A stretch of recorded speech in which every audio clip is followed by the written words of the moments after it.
ঈদ মুবারক। সবাইকে ঈদের অনেক অনেক শুভেচ্ছা। ঈদ মানে খুশি, ঈদ মানে আনন্দ। তো আজকে ঈদের সারাটা দিন মানে ঈদের আগের দিন থেকে যা যা করলাম সব কিছু আপনাদের সাথে শেয়ার করলাম। আসসালামু আলাইকুম। সবাই কেমন আছেন? আশা করছি সবাই অনেক বেশি ভালো আছেন। আর ঈদের মধ্যে ভালো তো থাকাই লাগে, তাই না বলেন?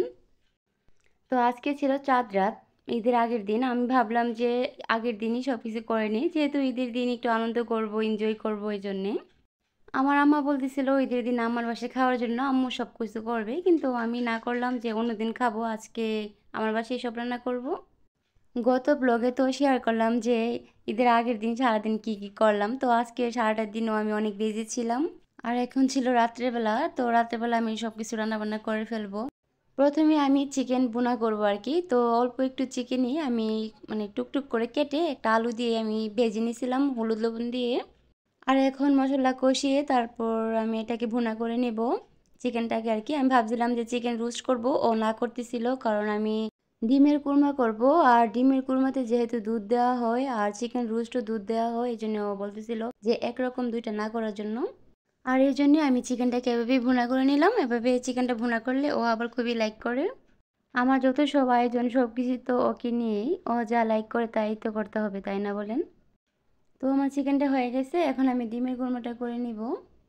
প্রথমে আমি তেল দিয়ে দিলাম, আর এখন আমি ডিমটাকে একটু ভেজে নিব। আমি অল্প একটু লবণ দিয়ে দিলাম, এটাতে হলুদ দেওয়া যাবে না।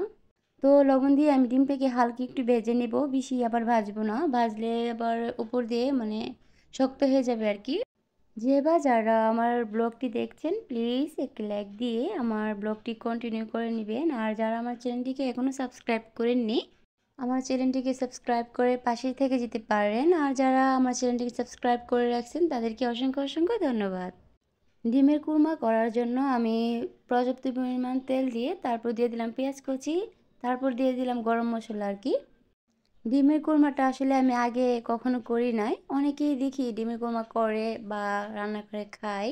আমার আম্মা তারপর আমার নানা বাড়িতে গেলে আমার মামিদেরকে দেখি যে চিকেন কুরমা বা ডিমের কুরমা করে, ওরা করে আর কি। আর এগুলো ছোটোবেলা খাইতাম বেশি, বড় হওয়ার পর তেমন একটা লাইক করি না। আর লাইক না করার একটাই কারণ, মানে আমার কাছে মনে হয় যে যে আমি যেটা দিয়ে ভাত খাবো এটা জাল জাল হতে হবে, মিষ্টি কেন হবে, মানে মিষ্টি জাতীয় কিছু না, মানে তরকারির মধ্যে মিষ্টি এরকম থাকলে ভালো লাগে না। যেমন আমি মিষ্টি কুমড়া একেবারে খেতে পারি না। তো দেখা যাক আজকে এটা কেমন হয়। তো আমি আবার চিনি দিব না, আমি মিষ্টি করবো না আর কি, একটু ঝাল ঝাল করেই করবো, এই জন্য লাল মরিচটা একটু বেশি পরিমাণে দিলাম। আর একদিকে আমার ডিমের কুরমাটা বসিয়ে দিলাম, আমি তো দেখলেন দুধ দিয়ে দিলাম। আর একদিকে আমি চটপটি রান্না করতেছি, মানে ঈদের জন্য আর কি, আগামীকালের জন্য আমি আজকেই বসিয়ে দিলাম, যেহেতু চটপটি রান্না করতে অনেক দেরি হয় এই জন্য আর কি। দুই চুলাতেই রান্নাটা চড়িয়ে দিলাম। আর এদিকে আমার ডিমের কুরমাটা হয়ে গেছে, আমি এখন দুটোই কাঁচামরিচ দিয়ে দিলাম। আমার প্রায় হয়ে গেছে ডিমের কুরমাটা। ডিমের কুরমাটা হওয়ার পর আমি এখানে দুধ জাল দিয়ে নিয়েছি, আমি দই বসাবো আগামীকাল দুপুরের জন্য আর কি। তো দুধটা জাল দিয়ে দইটা বসিয়ে দিব, দুধটার মধ্যে আমি চিনিও দিয়ে দিলাম, মানে মিষ্টি দই বসাবো।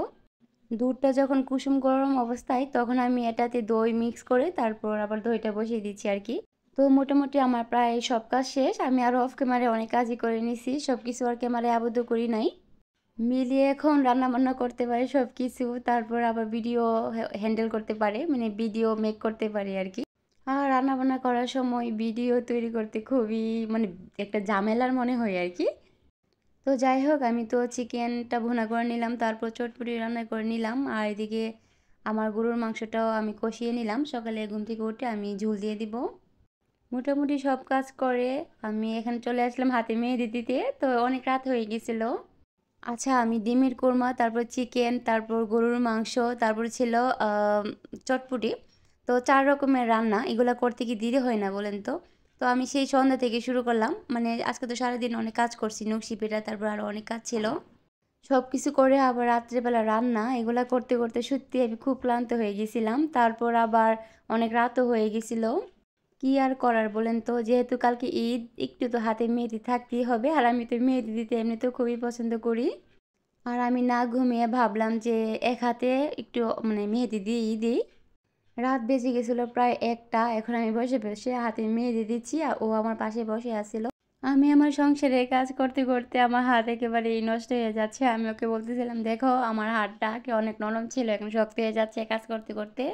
তো যাই হোক, আমার এই মুহূর্তে কোনো ডিজাইন মাথায় আসতেছিল না। এক তো অনেক কাজ করে আসছি, আর দ্বিতীয়ত হলো অনেক রাত হয়ে গেছে, ঘুমও পাচ্ছিল। তারপর মাথায় যা আসছে আবোল তাবোল আমি দিতে শুরু করলাম। তো অবশেষে দেওয়াটা কমপ্লিট হয়ে গেছে প্রায়। মেহেদির কালার যদি সুন্দর হয় তাহলে যে কোনো একটা ডিজাইন দিলেই হয়, তাই না বলেন? মাথায় যা আসছে আমি তাই দিছি। সত্যি কথা বলতে আমি আগে কোনো চিন্তা ভাবনা ছিল না যে আমি এমনভাবে দিব, এমন তেমনভাবে দিব। আগে চিন্তা করতাম, মেহেদি দেওয়ার আগে আমি 10 মিনিট ভাবতাম যে আমি কিভাবে কিভাবে দিব, কিন্তু এখন আর সেই ভাবার সময়টাই নাই। তো ঠিক আছে, সবাইকে ঈদ মুবারক। কারণ এখন সকাল হয়ে গেছে, আজকে হলো ঈদের দিন। আমি সকালে ঘুম থেকে উঠে গেলাম, আমি মেহেদি হাতে নিয়ে ঘুমিয়ে গেছিলাম। তো এখন ঘুম থেকে উঠে হাতটা ধুয়ে নিলাম। হাতটা ধুয়ে এখন আমি হাতে সরিষা তেল দিয়ে দিচ্ছি, কারণ হাত ধোয়ার পর সরিষা তেল দিলে মেহেদির কালারটা খুবই সুন্দর আসে, এই জন্য সরিষা তেলটা দিয়ে দিলাম। আর ও নামাজের জন্য রেডি হচ্ছিল আর কি। আমি এখনো সেমাই রান্না করি নাই। রাত্রে ঘুমাইতে ঘুমাইতে অনেক দেরি হয়ে গেছিল, তবুও কিন্তু সকাল সকালে উঠলাম। আর যেহেতু ঈদের নামাজ খুবই সকাল সকাল হয়ে যায়, এই জন্য আর পারি নাই। আমি যেহেতু নবাবী সেমাই রান্না করবো, এই জন্য আমার সময় লাগবে। নর্মাল লাচ্চা সেমাইগুলো রান্না করলে আমি হয়তো বা রান্না করে ফেলতাম। তো যাই হোক, এখন ও রেডি হয়ে গেছে। এখন আমি আমার বাসায় যাব, ও আর আমরা দুজনেই যাবো আর কি আমার বাসায়। তো নামাজে যাওয়ার আগে আম্মাকে ও সালাম করবে, আর আম্মা কল দিচ্ছিল সেমাই খাওয়ার জন্য যেয়ে। আর এই তো আমরা আসলাম, তো এসে আম্মা সেমাই দিল, আমরা এখন সেমাই খাচ্ছি দুজনে। আমরা সেমাইটা খাওয়ার পর তারপর ও চলে যাবে আর কি নামাজে, আমার ছোট ভাইকে সাথে করে নিয়ে যাবে। আমি এখানে সেমাই খাচ্ছিলাম, আর আমার চিন্তাটা ছিল কখন বাসায় যেয়ে তারপর আমি রান্না বান্নাগুলো শেষ করবো আর কি। আর এমনিতেও আমার সামনে যদি কোনো কাজ থাকে, যতক্ষণ না কাজটা করতেছি ততক্ষণ আমার ভাল লাগবে না, এরকম আর কি। আর এই তো মাশাল্লাহ, আমার ভাই আর আমার হাজব্যান্ড ওরা এখন আমাকে সালাম করে তারপর নামাজে যাবে আর কি। আমার ছোটো ভাই পাঞ্জাবি পরে নাই, কারণ ও পাঞ্জাবি কিনছিল, কিন্তু পাঞ্জাবি অনেক ঢিল লাগে, কারণ আমার ছোটো ভাই তো অনেক শুকনা। তো চাপানোর সময় পায় নাই, এই জন্য চাপাইতে পারে নাই। আর এই তো ওরা চলে গেছিলো নামাজে, আর আমি চলে আসলাম দূরে বাসায়, আমি সেমাই রান্না করবো এই জন্যে। আর এই তো সেমাইটা রান্না করার জন্য তো প্রথমে আমি তেল দিয়ে দিলাম, সাদা তেল। ঘি থাকলে ঘিও দিতে পারেন, আমার বাসায় ঘিটা ছিল না। আমি তেলটা দিয়ে তারপর এখানে গরম মশলা দিয়ে দিলাম। আর এখন আমি সেমাইটাকে ভালো করে একটু ভাজা ভাজা করে নিব। ভালো করে একটু ভাজা ভাজা করার পর আমি দিয়ে দিলাম এখানে চিনি। চিনিটা দিয়ে আমি ভালো করে আবার একটু নাড়াচাড়া করে নিচ্ছি। আর আরেক চুলাতে আমি গরম পানি বসিয়ে দিয়েছিলাম, নুডলস রান্না করবো এই জন্যে। চটপটি তো গতকাল রাতে রান্না করে নিলাম, আর আজকে সেমাই রান্না করব না নুডলস রান্না করবো আর কি। আর ওইদিকে আমি এক চুলাতে কাজ করতে করতে এদিকে আমার সেমাইটা একটু হালকা লেগে গেছিল। দুই চুলাতে কাজ করতে একটু কষ্টকর হয়ে যায়, কিন্তু কিছু করার নাই, করতে হবে, কারণ হাতে টাইম ছিল না। আমি চাচ্ছিলাম যে ও আসার আগে আমি সব কিছু করে নিব। আর এই তো এখন আমি দিয়ে দিলাম এখানে গরুর দুধ। গরুর দুধটা দেওয়ার পরও আবার ভালো করে একটু নাড়াচাড়া দিয়ে তারপর আমি তুলে নিব। এই নবাবী সেমাইটা রান্না করতে একটু কষ্টকর। ওই সেমাই থেকে নর্মালি এই সেমাই যে আমরা রান্না করি, দুধ ফুটিয়ে তারপর দুধের মধ্যে সেমাইটা ঢেলে দিই, তো ওইটা তো অনেক ইজি। আর এটা একটু কষ্ট, কিন্তু এই সেমাইটা খেতে দারুণ মজা। আর এই তো আমার সেমাইটা হয়ে গেছে, তো আমি হটপটটাতে দিয়ে দিচ্ছি। প্রথমে আমি নিচে লেয়ারে দিয়ে দিচ্ছি শুকনো সেমাইটা। তো এখানে যে গরম মশলাগুলো দেওয়া হয়েছিল এগুলো আমি ফেলে দিচ্ছি। এই নবাবী সেমাইটা কাচের ডিশে সার্ভ করলে খুব সুন্দর লাগে, কিন্তু আমার কাচের ডিশ এই মুহূর্তে নেই। তো আমি সেমাইয়ের লেয়ারটা দিয়ে তারপর আবার চলে আসলাম কিচেনে নুডলসটা রান্না করার জন্য। একের পর এক কাজই করতেছি, কোনো অপশন নেই আমার। আমি চাচ্ছিলাম যে ও আসার আগে সব কিছু করে নিব, ও আসার আগে রান্নাবান্না করে তারপর রুমটাকে গুছিয়ে তারপর গোসল টোসল দিয়ে রেডি হয়ে যাব আমি। আর এই তো এখানে আমি গাজর তারপর মটরশুঁটি এগুলো দিয়ে দিলাম, এগুলো তো আমার ফ্রোজেন করা ছিল। আর ডিমটা আগে ভেজে নেওয়া হয়ে গেছিলো, তো এগুলো দিয়ে তারপর আমি একটা মশলাও দিয়ে দিলাম। একটু ভালো করে লাল লাল করে আমি এখন নুডলসটাও দিয়ে দিচ্ছি। নুডলস এক একজন এক একভাবে রান্না করে, কিন্তু আমার কাছে আমারটা বেস্ট লাগে। সত্যি কথা বলতে, যে আমি রান্না করি এই জন্যে না, আসলে কিন্তু মজাই লাগে। তো লবণের ব্যালেন্সটাও ঠিক থাকে, এই জন্য ভালো লাগে আসলে, সত্যি কথা যেটা। আর যাই হোক, আমি সব কিছু দিয়ে তারপর সয়া সস টমেটো সস সব কিছু দিয়ে আমি এখন নুডলসটা রান্না করে নিচ্ছি। আর অন্য চুলাতে আমার মাংসটা রান্না করা হচ্ছে, গতকাল রাতে যেটা আমি কষিয়ে রাখছিলাম ওটাতে আমি এখন ঝোল দিয়ে তারপর রান্না করে নিচ্ছি আর কি। আর আমার নুডলসটা রান্না করার পর আমি বাটিতে তুলে নিচ্ছি। সকালে ঘুম থেকে ওঠার পর তো কাজই করতেছিলাম, আর তো একের পর এক কলই আসতেছিল। আমার দুলাভাইরা কল দিচ্ছিল, তারপর আমার বান্ধবীরা কল দিচ্ছিল, আমার আপুরা, মানে আমাদের রিলেটিভরা যারা যারা আছে এমনটা সবসময় হয়। তো ঈদের দিন সবাই একের পর এক কল দিতেই থাকে এমন আর কি। আর আমি কথাও বলতেছিলাম, আমার কাজও কন্টিনিউ রাখতেছিলাম। এখন চলে আসলাম আমি শ্যামের জন্য ক্রিমটা তৈরি করার জন্য। এখন আমি দুধ নিয়ে নিলাম আর দুধের মধ্যে দিয়ে দিলাম কর্নফ্লাওয়ার। তো আমার কর্নফ্লাওয়ার শেষ হয়ে গেছিলো, তো নতুন একটা আনা হয়েছিল, আমি এখান থেকে আবার দিয়ে দিচ্ছি 2 চামচের মতো। আর এখন দিয়ে দিচ্ছি কাস্টার্ড পাউডার। তো যাদের কাছে কাস্টার্ড পাউডার নাই তারা না দিলেও চলবে, আমার যেহেতু ছিল এই জন্য দিয়ে দিলাম, কালারটা সুন্দর আসবে। নবাবী সেমাই রান্না করার জন্য আলাদা ক্রিমও দেওয়া যায়, তো আমি আর আলাদা ক্রিম দিব না, এমনিতেই এটা ক্রিমি হয়ে যাবে। আমার তো ক্রিম ছিল ডিপে, কিন্তু এখন আর ক্রিম বের করে দেওয়ার সময় নাই, এই জন্য এভাবেই রান্না করে নিচ্ছি। আমি জানি অনেকের ইচ্ছা যে নবাবী সেমাই রান্না করে খাবে, কিন্তু অনেকেই জানেন যে নবাবী সেমাইয়ের মধ্যে ক্রিম লাগে, তারা হয়তো বা বানিয়ে খান না। তারা একবার হলো এভাবে ট্রাই করে দেখবেন, মানে ক্রিম ছাড়াও অনেক মজা হয়। আর ক্রিমের কোনো দরকার পড়ে না, ক্রিমের জন্য কোনো টেস্টও ভিন্ন হয় না, আমি তো এর আগেও রান্না করছিলাম। আর এখন দিয়ে দিলাম গুঁড়ো দুধ। তো গুঁড়ো দুধটা দেওয়ার পর ভালো করে একটু নাড়াচাড়া দিয়ে নিচ্ছি হ্যান্ডউইচ দিয়ে। এখন দিয়ে দিচ্ছি একটু লবণ। আর মিষ্টি জাতীয় খাবারে আমি অল্প একটু লবণ দিতে পছন্দ করি, তো যাই হোক লবণটা দেওয়ার পর ভালো করে মিক্স করে এখন বসিয়ে দিলাম চুলাতে। এই হাঁড়িতে বসানোর পর না আমার নিচ দিয়ে বারবার লেগে যাচ্ছিলো, এই জন্য আমি হাঁড়িটা বদলিয়ে নিলাম। দুধটা কড়াইয়ে দেওয়ার পর কিন্তু অনবরত লাড়তে হবে, তা না হলে লেগে যাবে, যেহেতু এটার মধ্যে কর্নফ্লাওয়ার দেওয়া হয়েছে। কর্নফ্লাওয়ার আর কাস্টার্ড পাউডার দেওয়াতে কিন্তু এটা অনেক ঘন হয়ে গেছে। আর গরম গরম আমি এই সেমাইয়ের পুরের মধ্যে দিয়ে দিলাম। তো ক্রিমটা দেওয়ার পর যে অবশিষ্ট সেমাইটা আমি রাখছিলাম দেওয়ার জন্য, এটা আবার উপরে দিয়ে দিলাম আর কি। যা যার ইচ্ছা মতো লেয়ারটা দিতে পারেন, তো আমি একটা লেয়ারই দিয়ে দিলাম, যেহেতু আমি সেমাই অল্পই রান্না করলাম এজন্যে। আর উপর দিয়ে দিয়ে দিলাম কিছু বাদাম কুচি। আর এই তো আমার দইটা, আমি যে গতকাল রাত্রে দইটা বসিয়ে রাখছিলাম, দইটা অনেক সুন্দর করে সেট হয়ে গেছে। আর এই তো মোটামুটি আমার রান্না করা শেষ, মানে নাস্তা আইটেমগুলো নুডলস, তারপর ছিল সেমাই, আর ছিল চটপটি। আর অফ ক্যামেরায় আমার ফুচকাও ভেজে নেওয়া হয়ে গেছে। আর এখন আসলাম আমি পোলাও রান্না করার জন্য। তো দুপুরের পোলাওটা এখনই রান্না করে নিব, যাতে দুপুরে আমার ভেজাল না থাকে। যেহেতু সব তরকারি রান্না করা হয়ে গেছে, এই জন্য ভাবলাম যে পোলাওটার জন্য আবার কিচেনে আসবো, এই জন্য এখন পোলাওটা রান্না করে নিচ্ছি। আর আমি পোলাওর মধ্যে দিয়ে দিলাম গাজর কুচি। পোলাওর মধ্যে গাজর কুচিটা দেখতে খুব সুন্দর লাগে আমার কাছে, এই জন্য দেওয়া আর কি। আর এখন লবণ দিয়ে ভালো করে নাড়াচাড়া করে ভালো করে চাউলটাকে ভাজতে হবে, যাতে মানে পোলাওটা রান্না করার সময় খুব ঝরঝরে হয়। আর এখন দিয়ে দিচ্ছি ফুটন্ত গরম পানি। পানিটা আমি আন্দাজ করে দিয়ে দিলাম। তো পানিটা দেওয়ার পর আমি দিয়ে দিচ্ছি কাঁচামরিচ। তো সব কিছু দেওয়ার পর আমি ঢাকনা দিয়ে ঢেকে দিলাম। আর এখন আমি এটাকে দমে রেখে তারপর চলে যাব গোসলে। তো গোসলে যাওয়ার আগে আমার একটা কাজ ছিল, আমি ভুলিয়ে গেছিলাম, আমার বিছানার চাদরটা চেঞ্জ করা হয় নাই, তো বিছানার চাদরটা চেঞ্জ করে নিলাম। আর আমি অফ ক্যামেরায় পুরোটা বাসায় গুছিয়ে নিলাম। এখন চলে যাব গোসলে। তো আমি ড্রেসটা পরবো সকালবেলা, যেহেতু এখন ঘুরতে যাব না, এই জন্য এই নর্মাল ড্রেসটি পরে নিব।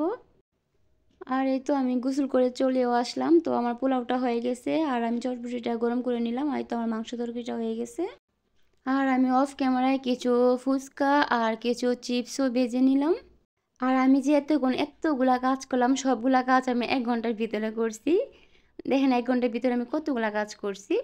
ও আসতে আসতে নামাজ থেকে 1 ঘন্টা লাগছিল, তো আমি 1 ঘন্টার ভিতরে সব কিছু করে নিলাম। আর ও এখন এসেও পড়ছে বাসায়। আমি মাত্র গোসল দিয়ে বের হয়েছি, আর এমনিতে ও চলে আসছিল। তো যাই হোক, এখন আমরা দুজনে মিলে নাস্তাটা করে নিব। প্রথমে নুডলস নিয়ে নিচ্ছি, আর এখন নিয়ে নিব সেমাই। আর চটপটি এখন খাওয়া যাবে না, কারণ চটপটিতে তেঁতুলের পানিটা অ্যাড করি নাই। আজকে তেঁতুল নাকি খুঁজতে খুঁজতে ও একেবারে ক্লান্ত, তেঁতুল নাকি মানে পাচ্ছিল না, সব দোকান নাকি অফ ছিল। তো গতকালকে আমার খেয়াল ছিল না বাসায় যে তেঁতুল ছিল না। আর এই তো দেখেন আবার নবাবী সেমাইটা, লেয়ারটা কিন্তু সুন্দর দিয়ে আসছিল। আর আলহামদুলিল্লাহ আমার ঈদের সব রান্না, মানে রান্না তারপর নাস্তা আইটেম সব কিছুই মজা হয়েছিল। আমার হাজবেন্ড তো সব কিছু খেয়েই খুব মানে প্রশংসা করতেছিল আর কি। আর আমি যদি কিছু একটা রান্না করি, ও যদি তৃপ্তি সহকারে খায়, তাহলে আমার ভালো লাগে আর কি। আর ওর তো ভালো লাগা খারাপ লাগা তো সব কিছু এখন আমি দেখবো, তাই না বলেন, যেহেতু আমি এখন ওর বউ। আর ও না খাবারের মধ্যে একটু অন্যরকম, ও এরকম মানে নাস্তা টাস্তা আইটেম তারপর একটু ভালো কিছু খেতে চাই আর কি, সবসময় এরকম করে, এই জন্য আমিও যতটুকু পারি চেষ্টা করি। আর সকালে নাস্তা করার পর মাঝখানে অনেকক্ষণ বিরতি ছিল, তো তখন আর কি করব, গান টান শুনছিলাম। তারপর আমাদের বাসায় অনেক গেস্ট আসছিল আমাদের ফ্ল্যাটের, তারপর আমাদের প্রতিবেশী, তারপর আমরাও গেলাম। তো এগুলো আর ভিডিও করা হয় নাই। এখন চলে আসলাম দুপুরবেলা খাওয়ার জন্য। ডিমের কোরমা তো এর আগে আমি কখনো করি নাই। আমি ভাবতাম যে ডিমের কোরমা মিষ্টি মিষ্টি হবে, আর আসলে ডিমের কোরমা মিষ্টি মিষ্টি হয় যদি আপনি চিনি দেন। কত সুন্দর করে কেমনে রান্ধো? আমি চিনি দেই নাই, আর আমি একটু মরিচের গুঁড়োটা একটু বেশি পরিমাণে দিছিলাম আর কি। আমি আমার মতো করে রান্না করছি। আর আলহামদুলিল্লাহ সবগুলো রান্না ও খুব তৃপ্তি সহকারে খাইছে, তাতেই আমি অনেক খুশি। যে কোনো কিছু আপনি যদি সেটাতে ভালোবাসা দিয়ে রান্না করেন সেটা অবশ্যই মজা হবে, সেটা আমি বিশ্বাস করি। তো যাই হোক, আমার জামাই জানতো ফার্স্ট, ও আগে আগে খেয়ে নিছে আর আমি আস্তে আস্তে খাচ্ছিলাম। আর আমি তো এমনিতেই মানে লেট, আমি তো একটু দেরি করে খাই আর কি। মানে আমি আগে আরও লেট ছিলাম, মানে খাইতে বসলে আমার অনেক দেরি হতো, কিন্তু এখন একটু চালু হয়েছে, কিন্তু ওর মতো না। তো ও তো খেয়ে চলে গেল, আর আমি আস্তে আস্তে খাচ্ছিলাম। আর এখন খেয়ে নিলাম দই, তো দইটা আমি 2 চামচ খাবো। আমি খেয়ে দেখতেছিলাম যে দইটা ঠিক আছে কিনা। আর এই তো খাওয়া দাওয়ার পর এখন আমার আম্মা চলে আসছে ওকে ঈদের সালামি দেওয়ার জন্য। ও যখন আমাকে সকালে সালাম করছিল, তখন ও তাড়াহুড়া করে চলে গিয়েছিল নামাজে। তো এখন আম্মা আসছে সালামি দেওয়ার জন্য আর কি। আর আমার আম্মা আমাকে আগে সালামি দিয়ে দিছে। আর এই তো এখন আমরা বিকেলবেলা বের হব একটু ঘোরার জন্য, তো আমি রেডি হয়ে নিলাম। আর সকাল থেকে ওকে সালাম করার সুযোগই আমি পাচ্ছিলাম না, ও চলে গেছিলো নামাজে, তারপর খাওয়া দাওয়া নিয়ে। আর এখন সুন্দর করে সেজে বউ সেজে ওকে আমি সালাম করলাম, আর ও কত সুন্দর করে আমাকে ঈদের সালামি দিল। আর সত্যি কথা বলতে এটার ভিতরে যদি সালামি নাও থাকতো আমি খুবই খুবই খুশি হতাম, কারণ আমার স্বামী তার অনেক ভালোবাসা নিয়ে আমাকে এই খামটা তৈরি করে আমাকে সালামিটা দিছে। ও যেহেতু নানা ধরনের কাজে বিজি থাকে, বা মানে সারাক্ষণ ওর মোবাইল নিয়ে বিজি থাকে, মোবাইলে যেহেতু ওর অফিসের কাজ থাকে, আমি বিশ্বাসই করি নাই যে ও আমাকে এত সুন্দর করে একটা খাম তৈরি করে দিবে। আর এই তো আমরা এখন চলে আসলাম ঘুরতে। তো ব্রাউনবাড়িয়া তো তেমন জায়গা নেই ঘোরার জন্য। রসুলপুর আছে, তারপর আছে গাঁওগ্রাম, তারপর পার্ক, ওইগুলোতে যাইতে যেতে আর ভালো লাগে না, আর অনেক মানুষ থাকে এই জন্যে। তো ভাবলাম যে এই বছর নদীর পাড় যাব, তিতাস নদীর পাড় আমরা যে ঘুরবো, মানুষ হয়তো বা কম থাকবে। তো এসে তো দেখি একেবারে হতাশ আমরা, যেহেতু মানুষ ছিল ভাবছিলাম যে এখানে মানুষ কম থাকবে, কিন্তু এখানে অনেক মানুষ ছিল। আমরা নদীর ওই পারে যেতাম, কিন্তু এত মানুষ ছিল আর ওই পার যাওয়া হয় নাই, আর দিনের আবহাওয়াটা খারাপ ছিল। আমি নদীর এই পারে ছবি তুলতেছিলাম, তো ওরা আসছে আমার সাথে নাকি ছবি তুলবে, তো ওদেরকে নিয়ে কিছু ছবি তোলা হয়েছে। তো সবাই ঈদ কেমন কাটতেছে আমাকে অবশ্যই কমেন্ট করে জানাবেন। তো আলহামদুলিল্লাহ আমাদের ঈদ ভালোই করছে, আল্লাহ তাআলার কাছে শুকরিয়া। আর এই তো অনেকক্ষণই ঘোরাঘুরি হয়েছে, আসলে ক্যামেরাতে ক্যাপচার করাটা পসিবল হচ্ছিল না, অনেক গরম লাগতেছিল। আর বাসায় আসতে না আসতে অনেক মেহমান আসছিল, তো ওদেরকে টুকটাক কিছু নাস্তা দিলাম। তো ঠিক আছে, সবাই ভালো থাকবেন, আসসালামু আলাইকুম, ঈদ মুবারক।